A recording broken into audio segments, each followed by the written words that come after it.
describe en el seminario 5, que todavía no está el grafo escrito del todo, pero esa idea del fantasma como la respuesta anticipada, ¿no? Si hacemos así, la respuesta anticipada ante la falta en el otro, ¿no? Esa respuesta donde el sujeto ya tiene, digamos, una mediación respecto del objeto, donde podríamos ubicar la castración, y el objeto acá estaría como, más que nada, lo que habíamos ubicado es el objeto anal, no lo habíamos ubicado del todo, ¿no? El objeto anal y el objeto mirada, ¿no? Como está. Ahora, el deseo digamos, la modalidad del deseo se presenta como imposible en ese punto que habíamos ubicado, que cada vez que se accede al deseo, digamos, el otro se barra, digamos, se muestra en su falta, eso se vuelve insoportable y entonces aparece ese vaivén del obsesivo, ¿no? Ahora, en relación al objeto, esta modalidad, digamos, ubicar lo que trabajamos en el seminario 5, la cuestión de la hazaña, el hacerse prohibir, el pedir permiso, digamos, todas modalidades donde el deseo es imposible, digamos, ¿no? Porque hay un otro que no lo permite o porque hay un otro que no lleva la cuenta lo suficiente como para permitirle el deseo, no termina de ubicar la cuestión del objeto. Por eso se agrega el seminario 8 y el seminario 10, ¿no?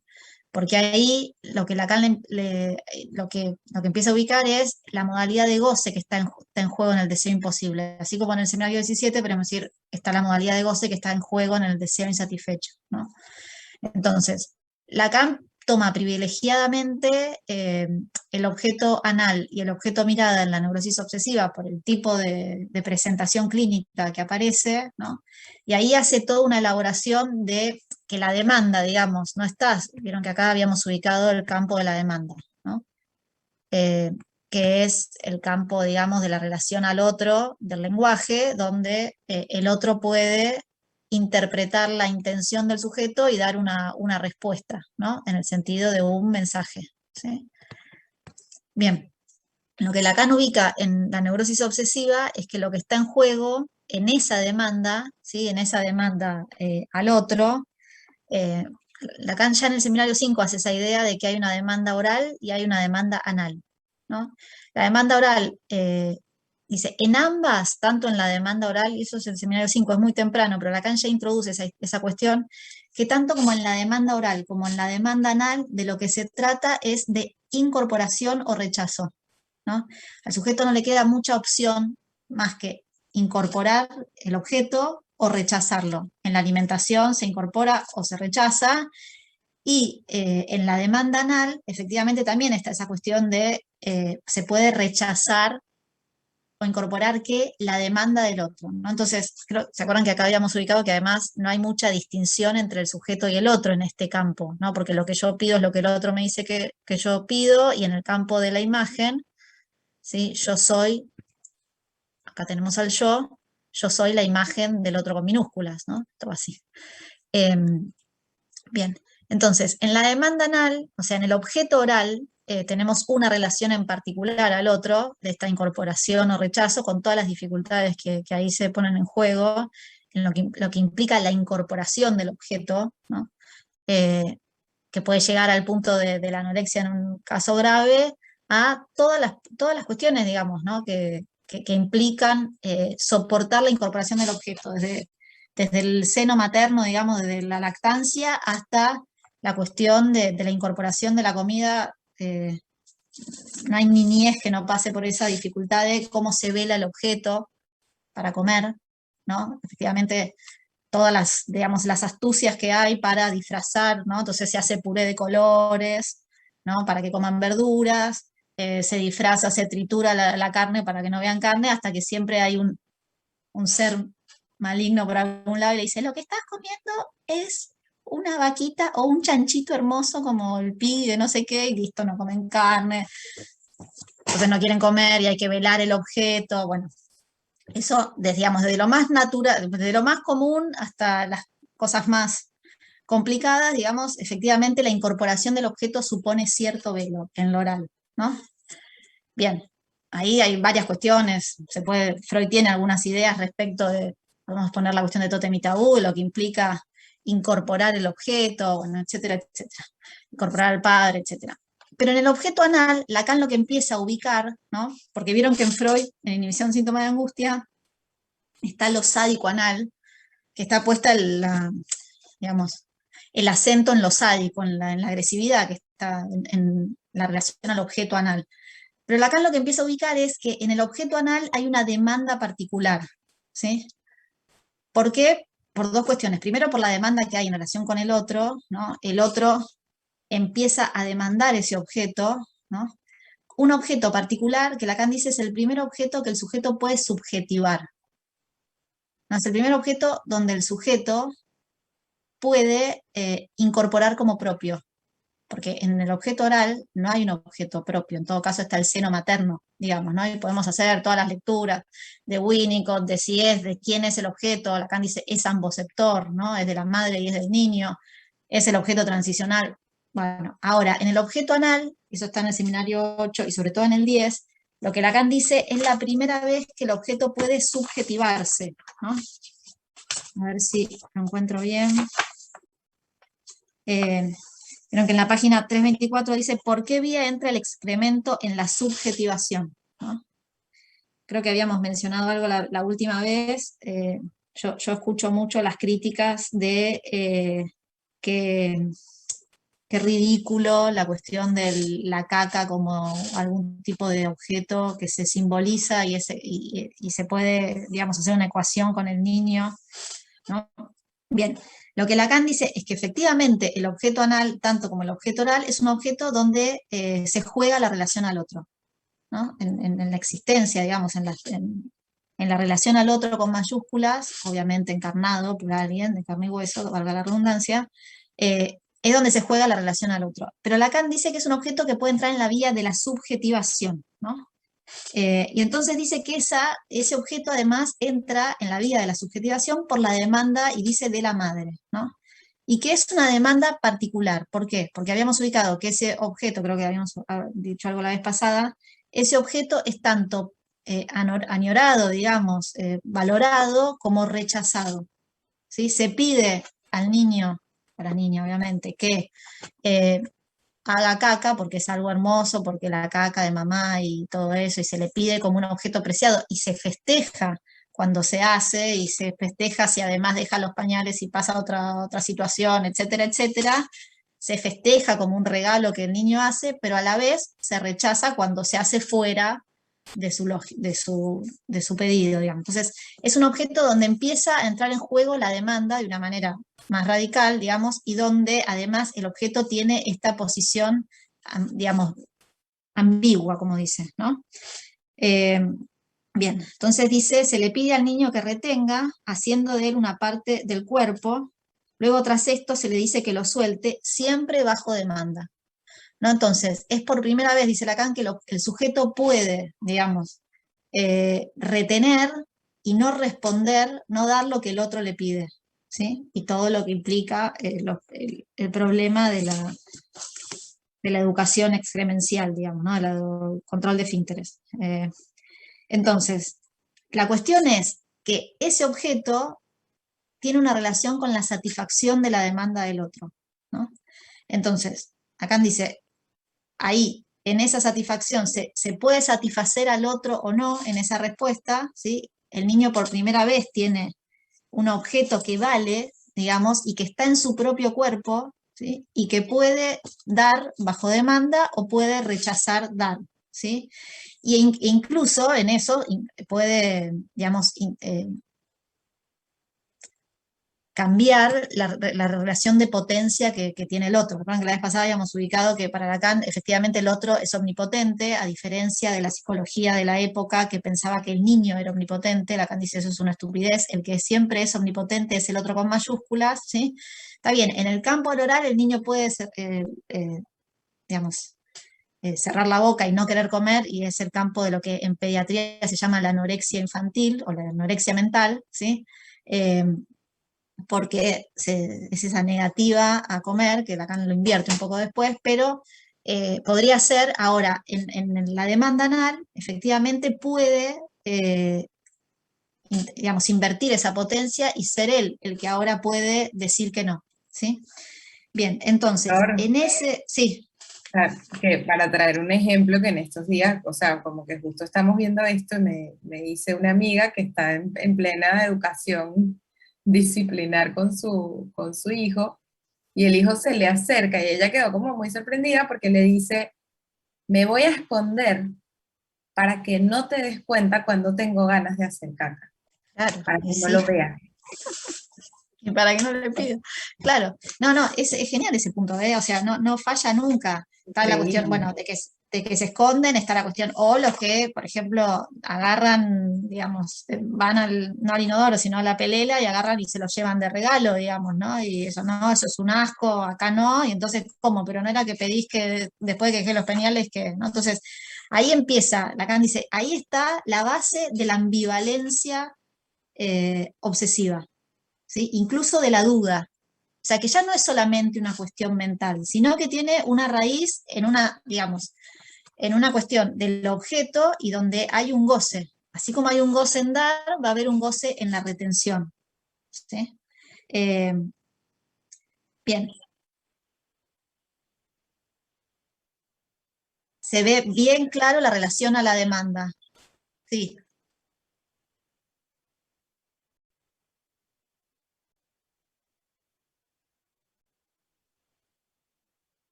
sí, y de degradar el deseo en demanda, ¿no? Y de convertir, digamos, cualquier situación en algo que le tiene que dar al otro o rehusarlo y hacerse pedir, digamos, ¿no? O sea, no, digamos, o responde o se hace pedir, ¿no?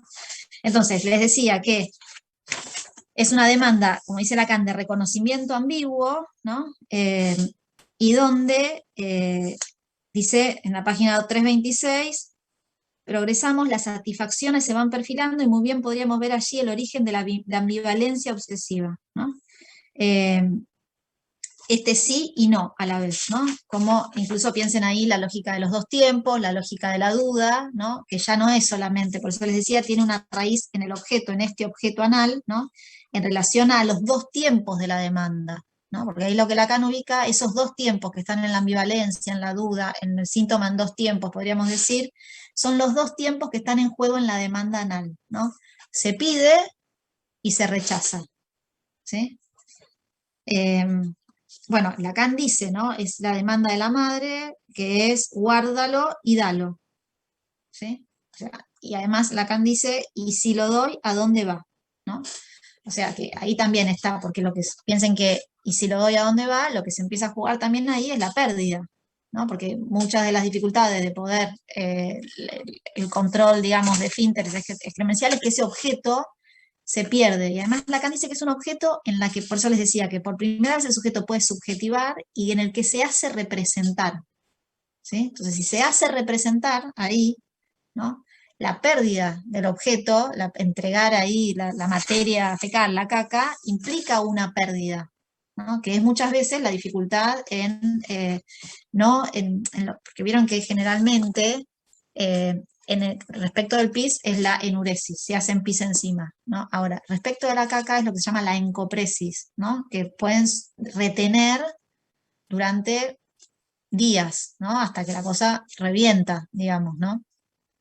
Eh, Recuerdo un pacientito que tenía ese síntoma y que la madre tenía porque había visto un programa en realidad al principio no tenía mucho problema hasta que la madre le generó el problema, porque le anotaba había visto un programa de televisión de esos de Discovery Home and Health, no sé, esos programas así. Entonces, para una buena educación excremencial, había hecho un pizarrón en la cocina, además, donde se anotaba con un dibujito marrón cada vez que el niño hacía caca, digamos, ¿no? Entonces, ni esconderse podía ese, ¿no? Porque a diferencia de este que te decía tu amiga, ni esconderse podía, porque la madre estaba contabilizando cada vez que hacía caca, entonces el niño cada vez hacía menos caca, digamos, ¿no? Y hubo que hacer todo un trabajo para que la madre se dedique a otra cosa, digamos, ¿no? Que ni siquiera estuviera ahí para mirar.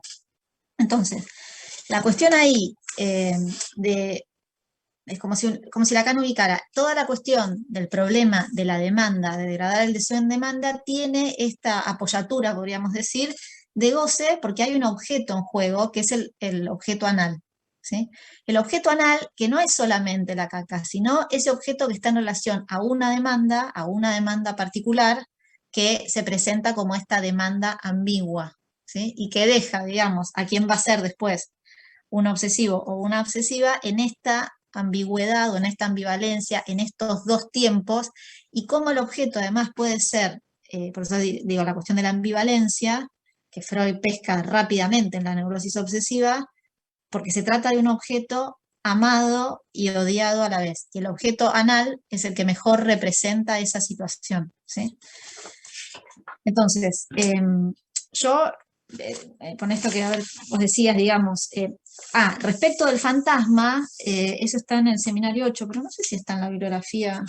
¿Tenemos en la bibliografía? ¿Está el fantasma obsesivo? No, está en el texto de Claudio, me parece, pero en la bibliografía que nosotros tenemos del seminario 8 me parece que no, ¿no?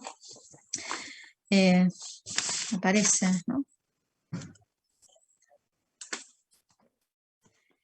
Lo trabaja eso, ¿no? Porque ahí Lacan escribe así, esperen que voy a cerrar acá.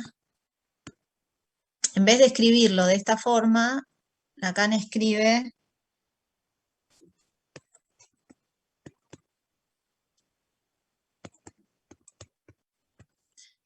al infinito, ¿no? N, creo que pone, si no me equivoco. N más, ¿no? Bueno, no sé, o prima, no me acuerdo. Bien, entonces, lo que Lacan ubica es que en la demanda, en vez de pensar el sujeto en relación a ese objeto que está en el fantasma, ahora podemos ubicar algunos fantasmas en la neurosis obsesiva, digamos, del hombre de las ratas, está como el falo, digamos, en el lugar del objeto A va a estar el falo positivizado, ¿sí? Pasa que acá ya hay otros elementos en juego, no quiero que se vuelvan así medio locos, pero sería ese falo positivizado que ofrece en la hazaña a la mirada del otro, ¿sí?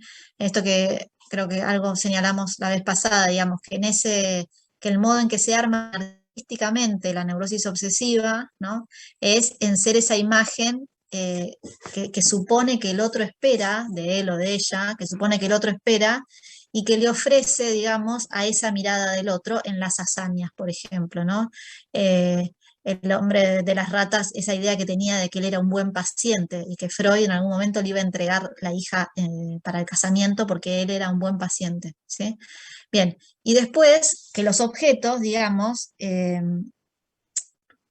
aparecen positivizados también, que colman esa falta en el otro, y Lacan lo escribe como, sería la fórmula del fantasma de la oblatividad, que es tratar de darle al otro todo el tiempo objetos, pero objetos que, digamos, generalmente, por eso que están en el campo de la demanda, que se podrían dar, ¿no? Y tratar de colmar esa falta en el otro, por eso el otro aparece acá completo, ¿sí? Pero sin que sepan la fórmula, la cuestión es cómo la solución frente a la falta en el otro fantasmáticamente es, por un lado, en el campo de la demanda tenemos esta lógica anal, digamos, de oblatividad, de darle todo al otro en sacrificio a Dios, digamos, los objetos de sacrificio a Dios, y dar y dar y trabajar, pero además en esta lógica de ser el buen alumno, el buen paciente, esa imagen narcisista con que colma también al otro, porque si leyeron el texto de Claudio lo sitúa bien, digamos, ese punto donde eh, la neurosis obsesiva piensa que el otro no sería nada sin esa imagen, ¿no? Que depende de esa imagen que el neurótico obsesivo le ofrece, ¿sí? Entonces yo te diría que, no sé si, lo escuché el año pasado el audio de Patricio, no lo escuché ahora. Está bien que en el fantasma está la cuestión del deseo imposible, porque todo el tiempo está en juego esa imposibilidad en el fantasma, pero que también está este fantasma de relatividad y esta conjunción que hace Lacan entre lo anal y la mirada, digamos, ¿no? Como los objetos privilegiados en la neurosis obsesiva, porque eso que da muchas veces es su propia imagen, ¿sí? O ese trabajo para la mirada del otro que lo supone ahí, vieron que creo que es en el seminario 10 que termina diciendo el obsesivo es un creyente, cree en el Dios que creemos todos, que es el Dios omnividente, digamos, ¿no? El que está ahí mirando nuestras acciones, nuestras buenas o malas acciones, ¿no? Eh, Viste cómo me parece interesante esta situación que vos traes del hijo de tu amiga, porque hay que esconder la mirada, o sea, hay que salir de la mirada del otro para poder, digamos, se tiene que esconder para que el otro no sepa cuándo. digamos, ¿no? Entonces lo que quiere decir es que hay una mirada ahí jugando, y entonces lo más sano siempre, y esa es digamos, la neurosis, la posibilidad de sustraerse, ¿no? Por ejemplo, del campo de la mirada, así como Lacan dice en algún momento, el sujeto para contarse a sí mismo se tiene que sustraer del otro, porque de entrada se cuenta en el otro, ¿no? Vieron que toma el ejemplo de Piaget y dice, tengo 3 hermanos, Pablo, Ernesto y yo. Digamos, ¿no? El sujeto siempre se cuenta primero desde el lugar del otro. Entonces, ahí también, digamos, es decir, está la mirada del otro y hay que sustraerse. Entonces, en el fantasma y en la relación al otro, vamos a decir, está el objeto, tanto anal como la mirada, con ese lugar privilegiado. Y acá teníamos ¿Flor? la pulsión. Sí, Eso es, sí. yo lo identifico por el tema de la dialéctica del amo y el esclavo. También, él no usa, no privilegiadamente usa eso, pero sí, digamos, porque ahí se supone trabaja para el amo, ¿no? Y Lacan dice, en realidad, espera la muerte del amo, ¿no? Y, digamos, espera la muerte para cuando le toque su momento. El problema es que cuando le toque su momento, eh, lo que va a buscarse es otro amo, ¿no? Mm, ok. Hay una película mala de Drácula que se ve justo eso, ¿no? Cuando Igor matan a Drácula, va uno y le dice a Igor, ya eres libre, y Igor le dice, sí, mi amo, ¿no? O sea que efectivamente en el momento que el amo se muere, el otro le dice algo y se convierte, digamos, instantáneamente en su amo, ¿sí? Entonces sí,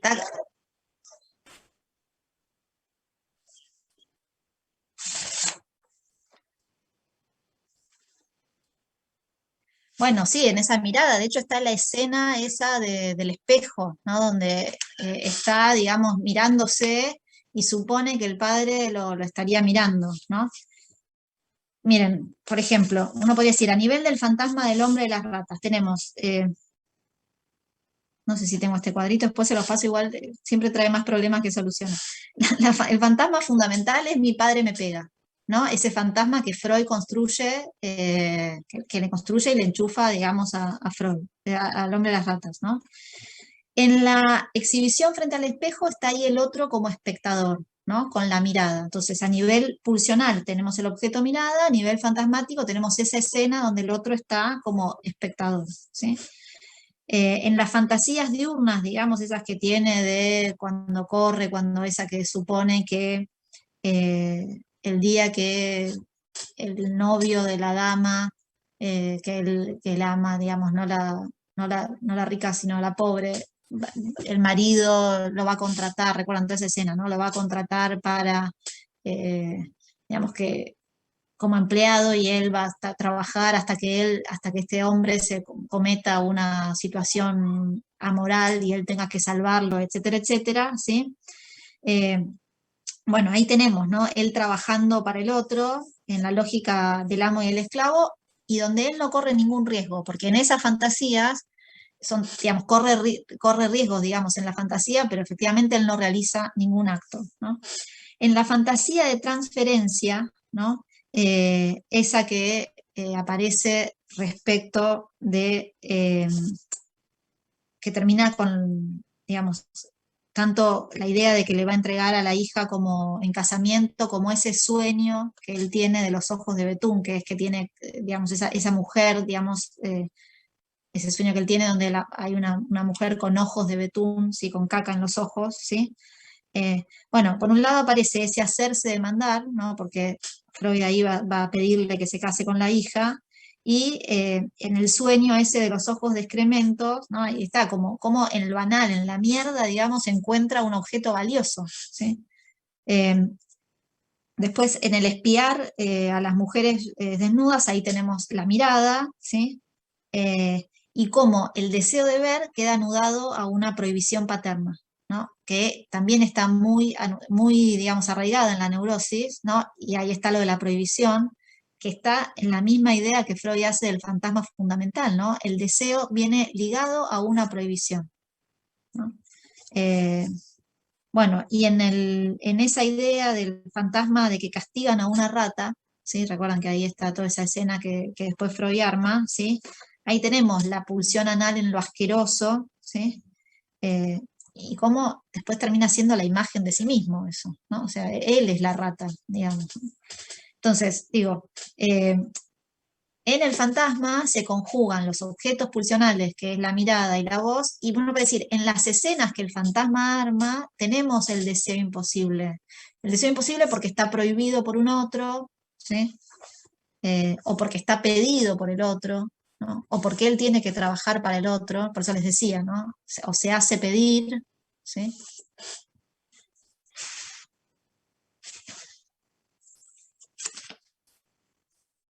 Y en esa cuestión del fantasma de oblatividad de dar todo para el otro. Entonces, a nivel de este seminario 8 y 10, me parece que lo que podemos ubicar en la neurosis obsesiva es la prevalencia del goce anal en relación a la demanda del otro y la prevalencia de la mirada, ¿sí? En ese punto de la imagen que se construye narcisísticamente, ¿sí? Bueno, por eso les decía, la prevalencia del goce anal y escópico, ¿sí? Que sostiene la ambivalencia, la duda, los dos tiempos de la demanda en la neurosis obsesiva, ¿sí?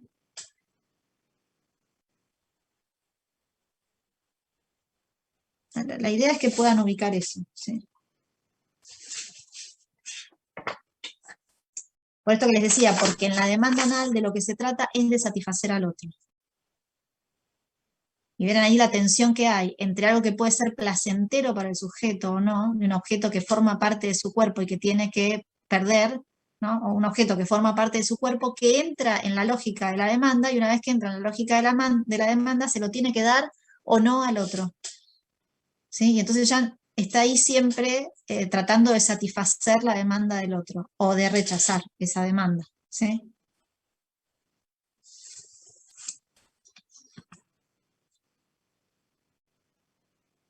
Eso, lo de Claudio, que les decía que me parece que está muy bien ubicado en la página, por lo menos 177 tengo yo de elaboraciones lacaniana de las neurosis, ¿sí?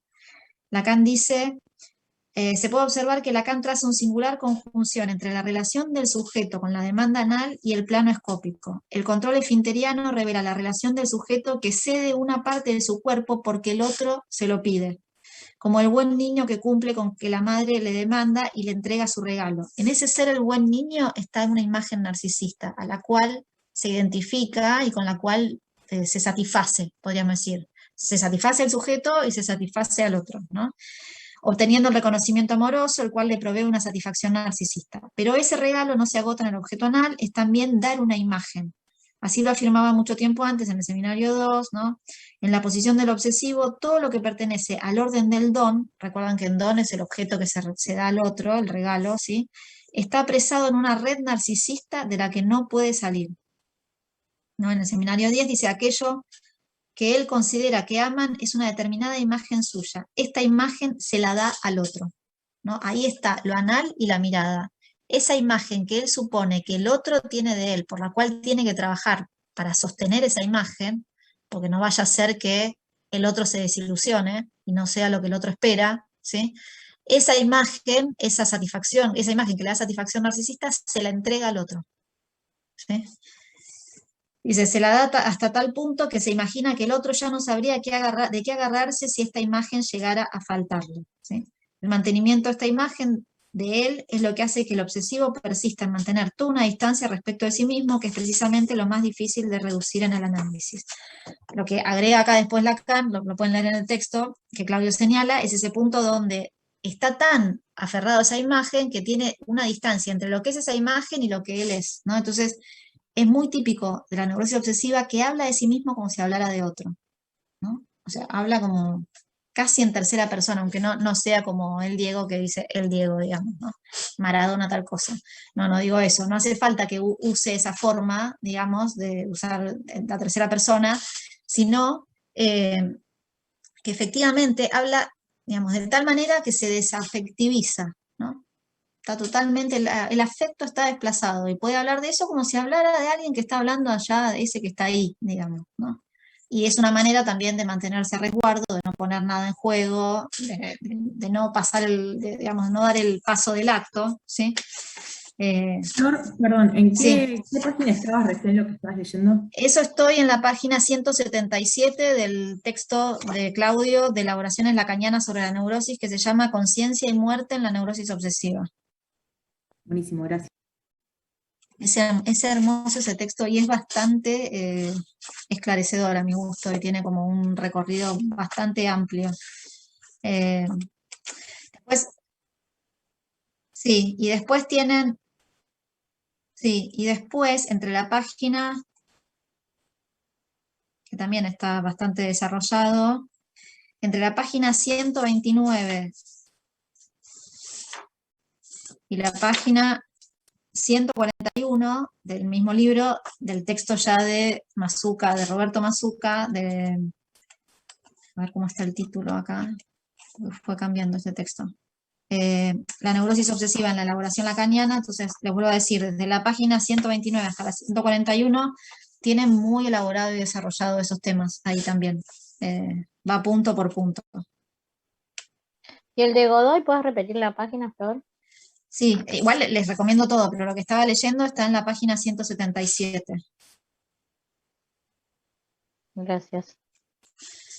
Es corto y me parece que es bastante llevadero para ubicar. Bien.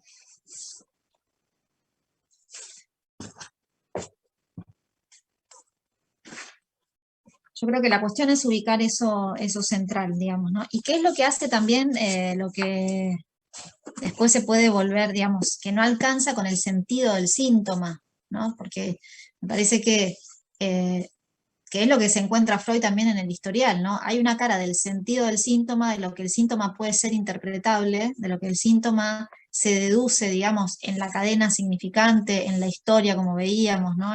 Digamos, en lo que precede al nacimiento, digamos. Ahí hay digamos, una vertiente del sentido, del síntoma, del sentido del otro, el síntoma como un mensaje a descifrar, podríamos decir, lo que es interpretable, y después está la cara de satisfacción del síntoma, ¿no? Y como decíamos la vez pasada, que ahí tiene otra cara la cuestión de no responder a la demanda, ¿no? Porque no se trata de no responder a la demanda, como se malentiende siempre, que es decir que no a cualquier cosa que se le pregunte o se le pida. Entonces, no sé, la gente pregunta, ¿tenés hijos? Se puede no responder, digamos, ¿no? Pero digo, o puedo ir al baño, no sé, digamos, esa no es una demanda, digamos, o sí, habría que verlo, pero ahí se ve, digamos, que no responder a la demanda no es solamente, primero, no responder a la demanda tiene el valor de que se abre todo este campo del grafo, que sería el campo del deseo, donde el otro no tiene respuesta. Si uno como analista se pone a hablar como si estuviera en el campo del otro de la demanda, que tiene todos los saberes sobre el sujeto, y le dice a usted lo que le pasa es tal cosa, o en el campo de la identificación imaginaria, entonces dice, sí, tengo tantos hijos, a mí también me pasa, no sabe lo que, no sé qué, digamos, no se abre ese campo donde el otro no tiene que responder y ahí tiene que tallar, digamos, la falta del sujeto. Pero además, que efectivamente, si además está esta cuestión objetal, digamos, de satisfacción, efectivamente es interesante la maniobra para hacer con la demanda, porque si no, no se mueve ese punto de goce que tiene el síntoma, ¿sí? O que tiene la neurosis obsesiva, como la histeria tiene lo suyo, ¿sí? Bien. ¿Hasta acá se sigue? No, no entiendo bien esto de no responder a la demanda.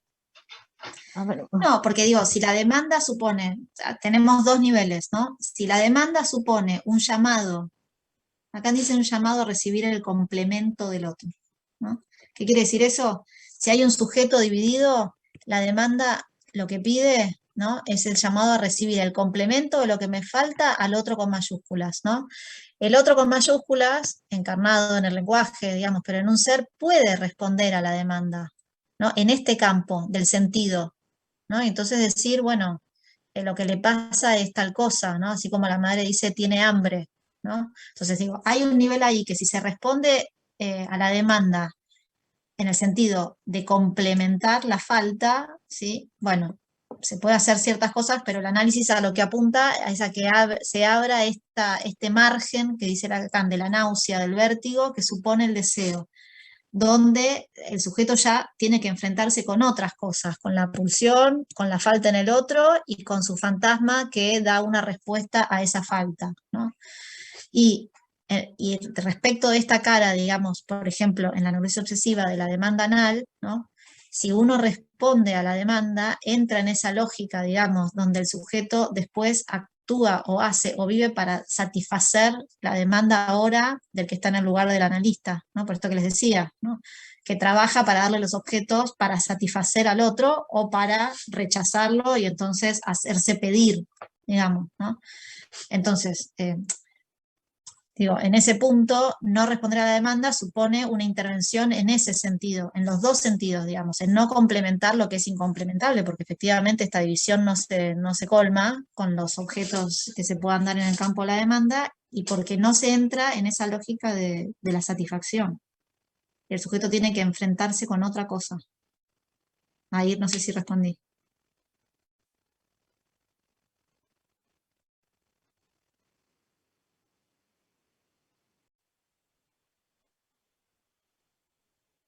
Amarretear.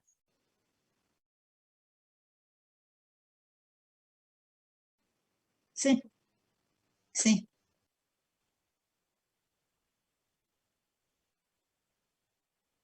sí, sí.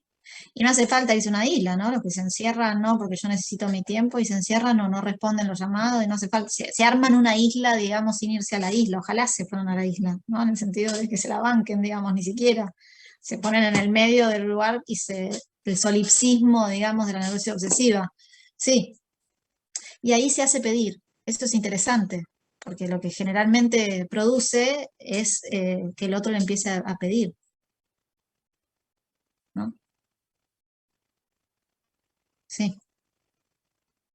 Porque piensen en la situación más básica de la demanda, digamos, ¿no? Si la madre dice en esa intención, que es ese llanto, y dice, tiene hambre, ¿no?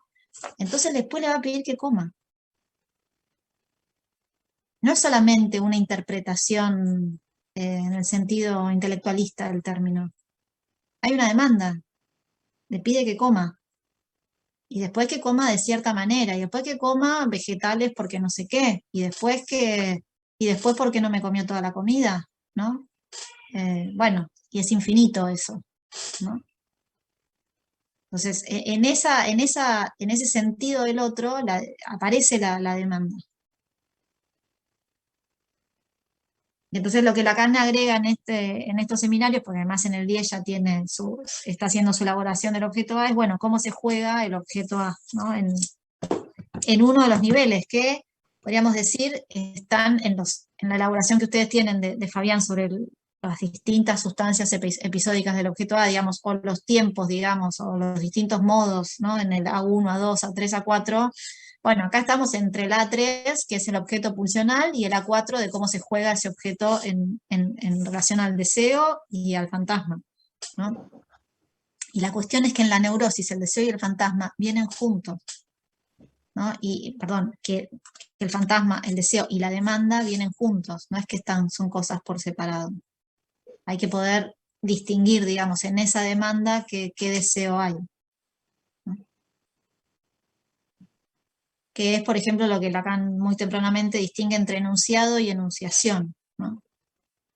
Donde hay una fractura entre lo que se dice y desde dónde se dice, o en un traspié, en un acto fallido.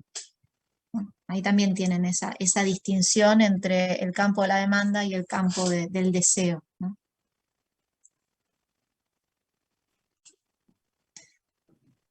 Bien, no sé si por ahora vamos bien, ¿hay alguna pregunta? ¿Vieron en el chat ahí? Profe, Sí, yo muy bueno el tengo tercero. una pregunta. Sí. ¿El fantasma siempre está como en voz pasiva, digamos? Tipo, mi padre me pega, una mujer es un objeto a ser chupado. O sea, siempre están como alguien que le hace algo.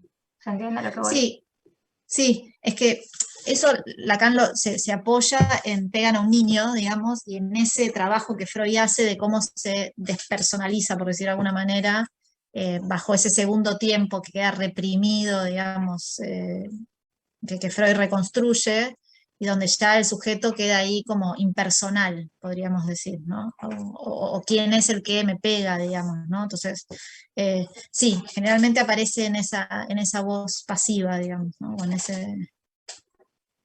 Sí.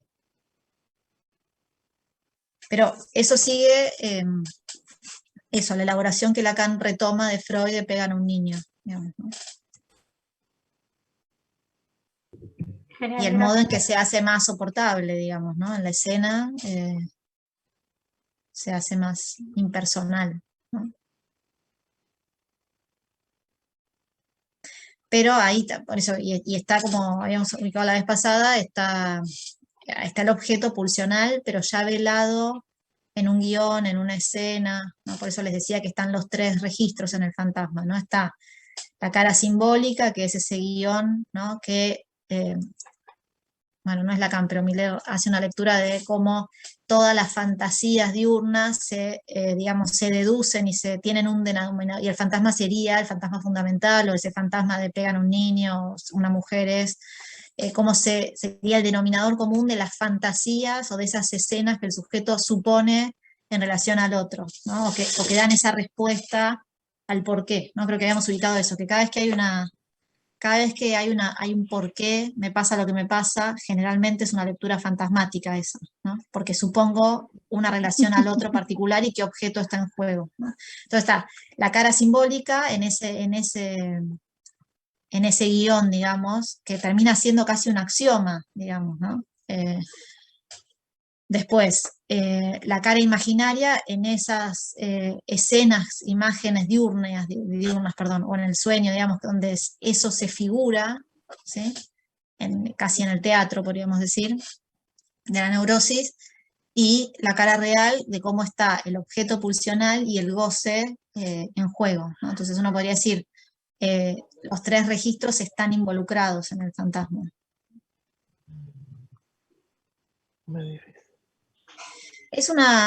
Lacan el fantasma, o sea, nosotros trabajamos una versión que está más pegada al seminario 5 y al seminario 6, ¿no? Después hay un seminario que se llama La lógica del fantasma, donde Lacan le da como una versión más lógica, pero no nos vamos a meter con eso. Pero a esta altura, el fantasma tiene esa función de respuesta, de tapón, de versión, ¿no? Y de tratamiento del goce, incluso, ¿no? Es un modo de tratamiento del goce que por sí, en esa versión de velar, ¿no? De poder velar el goce, de darle un marco, de hacerlo soportable, ¿no? O esa versión que habíamos ubicado de consuelo, ¿no? Es un lugar donde el sujeto encuentra cierta satisfacción y cierto consuelo respecto de esta falta en el otro, ¿no? Aunque uno puede decir, bueno, pero tiene padecimiento, sí, tiene padecimiento, pero como dice Freud, un placer no sentido como tal, digamos, que en ese padecimiento hay cierto consuelo respecto de esa falla estructural que es la falta en el otro, ¿no? Y que le da cierta razón de ser, y le da una consistencia de ser, incluso, ¿no? Ahí también podríamos ubicar, como en el fantasma, da una consistencia de ser a esto, por eso les decía, a esa división subjetiva original, inicial, ¿sí?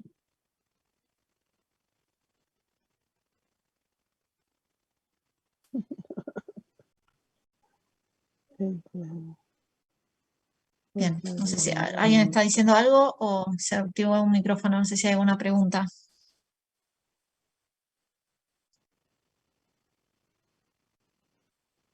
No.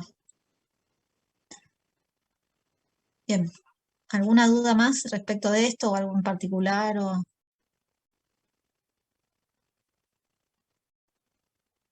La primera.